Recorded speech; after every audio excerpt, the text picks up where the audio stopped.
solom-bava-mbahoaka ka rehefa misy vahoaka miantso aho hoe mba jereo zay député hoe tao iny fionay de tonga aveko any fa nisy taratasy tonga tany amiko io tamin'ny 1er octobre andeha matoto solom-bava-mbahoaka fitarainana nisy tonga taratasy tamin'ny 10 octobre tonga taty fitarainana io anatrehan'izay de ta malagasy io tany io ngamba eta malagasy ny tany rehetrarehetra io sonie be de be reo eo ngamba reny soni amanjaton'ireo de mangataka an'ity toerany ty mba hotazomina ny terrain fanaovam-baolina ary asina EPP am'ty zay mifangatahangireo olona reo zavatra nampalahelo anefa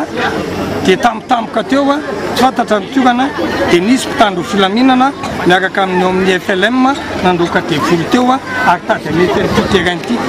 tikan'izay zany de milaza ny tenanay fa hanoratra any amin'ny prime ministre any amin'ny ministre mpanjakana any amin'ny ministre fitsarana zay tompona ndraikitra isatokajana mbola mba hijery fa aleo mba nitombotsombahoaka no hijerena vatana saina fanany maolona fa tsy fanahy reky ka ndeto zany fikolokoloana ny ara-batana anaovana ny kolokoloana ny ara-tsaina nanomboka tamin'ny 5 700 de fa nangataka amin'ity ny fokotany nangataka ny commune opposition be dia be mihitsy tompo de ohatran'ny malasa saina ihany ve hoe misy fiangarana hoe satria ty fiangonana be de be mpiavavaka amin'ny FLM ao amin'ny domaine any amin'ny fitarana any amin'ny rehetrarehetra okotsika ngamba tsy tonga amin'izay sady tsy anaovana fiangonana ny elizy